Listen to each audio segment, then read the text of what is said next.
Bueno, este domingo, 14 de mayo, a medianoche, o el sábado, en realidad, todos los relojes del país deberán retrasar el reloj una hora para el inicio del horario de invierno. Los chilenos tendrán que ajustar su reloj biológico también para acostumbrarse al nuevo horario que va a regir durante los próximos 3 meses. Y esto podría causar algunos desórdenes para dormir, sobre todo en las primeras semanas. ¿Cómo cuidar nuestro sueño ante este cambio de horario? Vamos a responder esta y otras preguntas. Está con nosotros la doctora Julia Santina. Ella es especialista en trastornos del sueño de la Red de Salud UC Christus. Muchísimas gracias, doctora, por estar con nosotros y bienvenida. Hola. Siempre la gente se pregunta si esto afecta o no afecta. Uno dice, una hora es muy poco. ¿Por qué nos va a afectar tanto? ¿Afecta o no al organismo el tener, en este caso, una hora más de sueño? Bueno, particularmente siempre un cambio de sueño, cambio de horario va a afectar. En este cambio no se afecta tanto porque el sentido del cambio es en el sentido de los punteros del reloj. Por lo tanto, en ese sentido es menos dañino. Y tiene como positivo que nos agrega una hora más de sueño. Pero habitualmente los cambios son malos. Lo ideal, desde el punto de vista sueño, desde el punto de vista fisiológico, lo ideal sería no hacer ningún cambio. Ya, ahora, el cambio viene y por lo tanto no podemos hacer ningún cambio.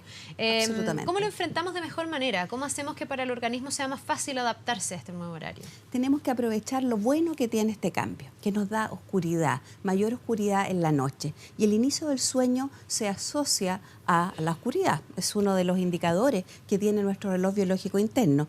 De manera que aprovechemos y, por ejemplo, tener mucho cuidado con el uso de los computadores con luz en la noche, tener cuidado con las tablets, todo esto que significa que haya conectividad y luminosidad en la noche. O sea, es una invitación a este horario a dormirse antes, porque absolutamente. Como se oscurece antes, se facilita el que uno vaya empezando a caer en un estado de somnolencia antes. Absolutamente, o sea, haciendo esta primera, digamos, aclaración que los cambios no son buenos, este es el cambio positivo y particularmente para las personas que tienen insomnio, les va a ayudar porque tenemos más oscuridad en la noche. También les va a ayudar a estas personas que tienen el sueño corrido, que tienen tendencia a ser noctámbulos. También les puede ayudar y en general esta yapita de una hora de sueño va a ser beneficioso para todos porque Santiago es una ciudad que la gran mayoría de los habitantes tiene habitualmente una privación de sueño de base. Me imagino que también va a ser beneficioso para las rutinas de los niños, ¿o no? Porque en verano es difícil que los niños se acuesten temprano, como debiese ocurrir, porque hay aquí además una hormona de crecimiento que tienen que operar, que es a través del sueño, etcétera. Pero muchas veces en verano los niños quieren estar hasta tarde despiertos porque hay mucha luz. Porque hay luz, absolutamente. Ahora, cuando es al revés, me imagino que también es un beneficio para que los niños se vayan antes a la cama. Sí, o sea, por eso digo que ahí uno como papá tiene que cautelar, es que ese niño, porque hay que aprovechar la falta de luz, pero si va a estar con, por ejemplo, con el tablet o con un videojuego, no lo vas a aprovechar porque la luz emitida por esos aparatos les va a bloquear la melatonina. ¿Te fijas? Entonces va a ser bien importante respetar lo que está pasando afuera. Eso debiera ser la condición habitual, que uno siga la señal de la luz. Claro. La luz es el más potente indicador, de manera que ahí, a ver, ojo, si está oscureciendo, tengo que bajar la magnitud de lo que estoy haciendo, bajar las revoluciones. ¿Tiene algún beneficio de verdad para, sobre todo los niños que tienen que ir al colegio, el despertar con más luz? Hubo mucha discusión en el momento en que se trató de extender el horario de verano y no hacer el cambio.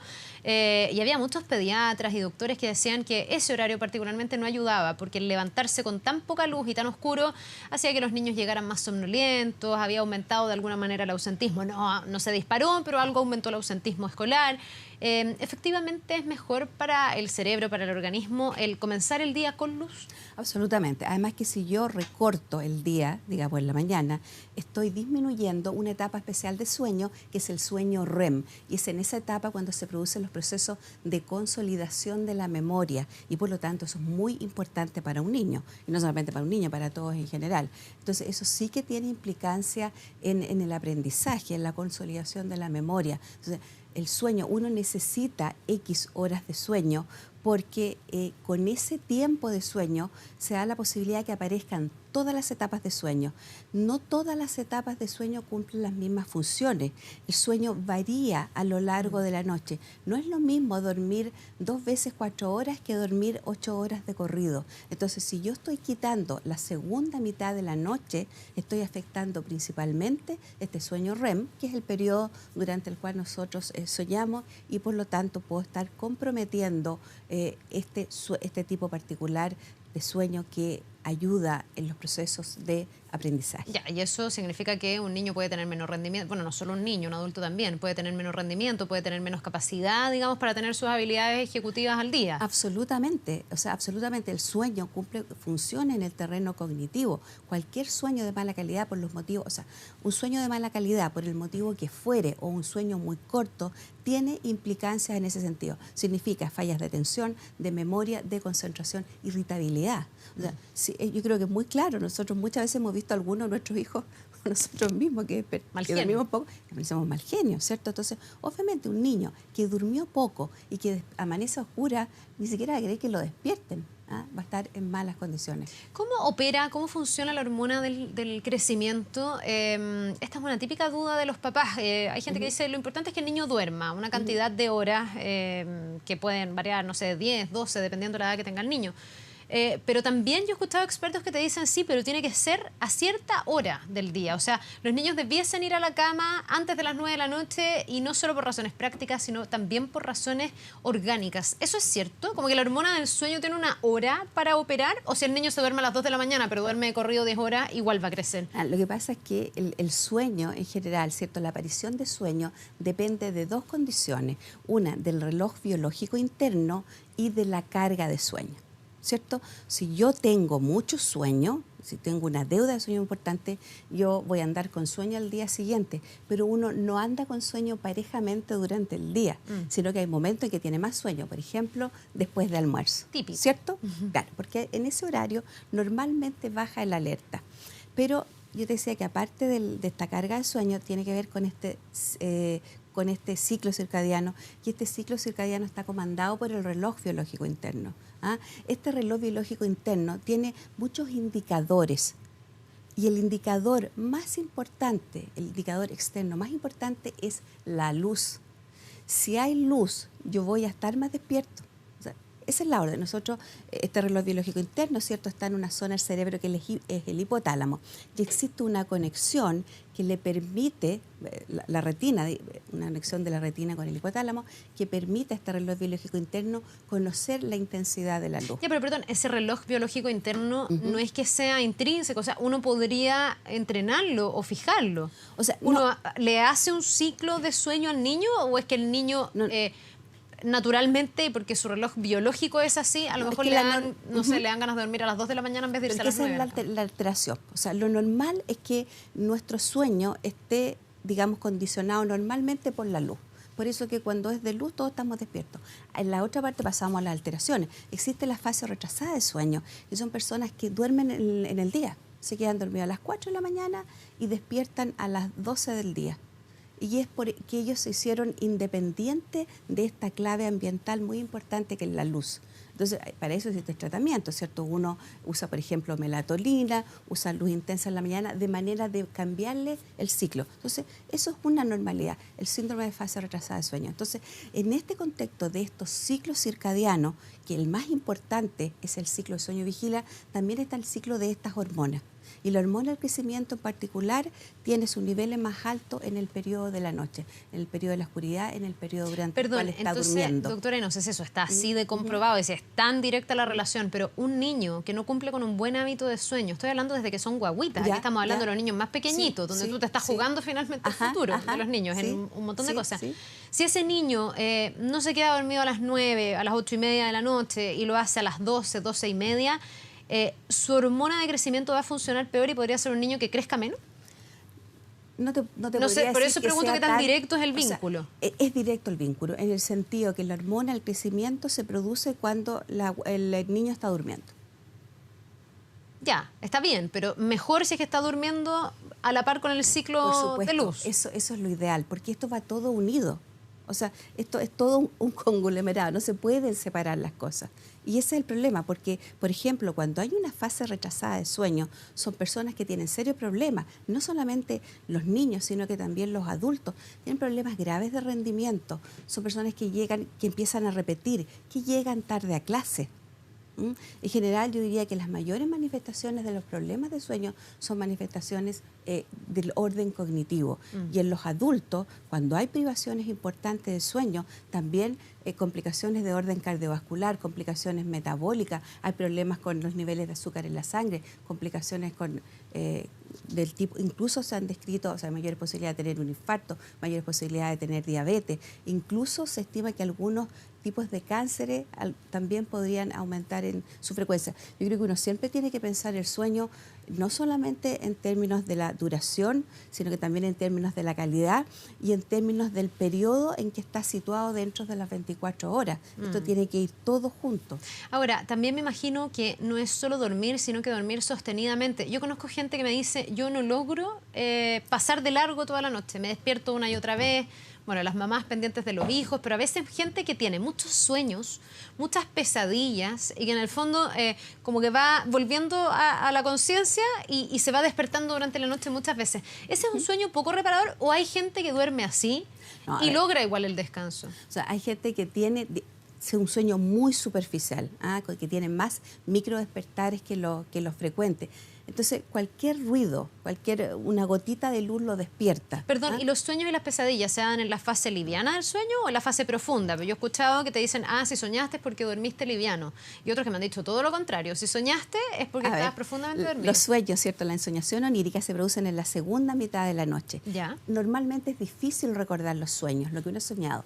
Y cuando lo recuerda es porque necesariamente tiene que haber despertado en ese momento. Pero aún así son de fácil olvido. Yo creo que muchas veces tú, oye, soñé tal cosa, pero ya al mediodía no te vas a acordar. Y a veces uno se levanta y ahí mismo se lo olvida. Exacto, pero hay anormalidades dentro de los sueños. Y, por ejemplo, estos sueños así agobiantes, desesperantes, las pesadillas, si pasan de un porcentaje son anormales. Pero hay una enfermedad en especial que concentra las pesadillas y que es la narcolepsia. Que son sueños vívidos, muy aterrorizantes, y muchas veces se asocian a parálisis del sueño. La persona se queda dormida, empieza a soñar al tiro, un sueño muy dramático, y además siente que no se puede mover. Y esas personas tienen también somnolencia durante el día, y somnolencia que es muy anormal. Ya, porque con ese tipo de sueño, en el fondo, tú no logras tener un descanso reparador. O sea, claro, o sea, si eso va a significar que cada uno de ellos me está produciendo un despertar, obviamente no va a producir un sueño restaurador. Pero además hay otro tipo de sueños, que yo creo que es bueno conocerlo, que se presentan en los hombres particularmente de los 50 hacia arriba. También en mujeres, pero más en los hombres, que es la actuación de los sueños. Normalmente cuando uno sueña algo, no puede actuarlo, porque cuando uno sueña está virtualmente paralizado. Y en esta enfermedad lo que tiene son sueños habitualmente muy tremendos, tipo pesadillas, los atacan, les pegan, y en ese contexto le pegan patada a la señora. He conocido casos. Sí, eso se llama... Han pegado combo a la señora. Pero dormidos. Y es una normalidad. Se llama trastorno. Se llama trastorno conductual del sueño REM. Es una actuación de sueños violentos, generalmente de ataques, de persecuciones, y muchas veces puede ser un aviso que se puede producir un problema neurológico más adelante. Entonces uno tiene que tenerlo presente y es importante consultar por eso. Porque además la persona se puede caer al piso, puede darle un combo a la lámpara, bueno, a la señora también, te fijas, a veces hay grupos... Puedes tener un accidente en el fondo. En una ocasión un paciente consultó porque toda la familia muy alarmada porque el marido había tratado de ahorcarla y en el fondo estaba soñando que lo perseguían y quería defenderse de esa manera. Entonces, ahí también hay que tener ojos, o sea, no solamente las pesadillas, sino que también este trastorno del sueño REM. Doctora, cuando existen trastornos, mucha gente opta por los inductores de sueño, por las pastillas para dormir, ya que hay distintos tipos, distintos grados y distinta naturaleza. Algunos que parten con el tecito de melisa, que es un clásico, que te baja un poquitito, supuestamente, la energía y que te induce al sueño, hasta otros que directamente se toman un relajante muscular y no se despiertan en 3 días porque se les pasa la mano. ¿Cuáles son los riesgos, el límite? ¿Qué podría así estar dentro del área de la búsqueda automedicada, por decirlo así, de un sueño más reparador? ¿Y cuándo ya uno debiese estar bajo una prescripción médica? Porque podría ser riesgoso. Mira, qué interesante eso. Lo que pasa es que jamás uno debe asociar mal dormir con pastillas para dormir, porque hay pastillas para dormir que van a aumentar el problema, porque el tratamiento del trastorno de sueño muchas veces no es una pastilla para dormir. Por ejemplo, si tú tomas una pastilla para dormir y sin saber roncas y tienes apnea porque vives solo, vas a aumentar los ronquidos y las apneas. En segundo lugar, por ejemplo, hablábamos de esta fase retrasada de sueño, que son las personas que tienen el sueño cambiado, se quedan dormidos tarde y despiertan tarde. El tratamiento para quedarse dormido antes no es el hipnótico, sino que es el uso de la melatonina y luz intensa en la mañana. Si, por ejemplo, tú tomas en una persona de la tercera edad o antes, en una mujer posmenopáusica, si toma una pastilla para dormir, puede despertar confusa en la noche, caerse y fracturarse la cadera. Te fijas que las implicancias son muy importantes. Y en una persona de la tercera edad también puede tener un descontrol, ya, por lo tanto, tomar una pastilla para dormir sin prescripción médica nunca. Pero los inductores naturales, por ejemplo, ¿eso sí sirve, no sirve? ¿Es puro placebo? O sea, ¿el tecito de melisa sirve o no sirve? Yo creo que muchas veces va a ser el placebo en la gran... Ahora sí, resulta fantástico, o sea, porque por supuesto, alguien le podría el simple, es como las guaguas que se toman una leche tibia y como que las induce al sueño, a lo mejor ni siquiera de melisa, usted de cualquier cosa te puede inducir. Tenemos que tener cuidado porque uno jura que lo natural es agua y lo natural no es agua. ¿Te fijáis tú? Porque hay una hierba, la hierba de San Juan, que eventualmente pudiera producir convulsiones como efecto colateral.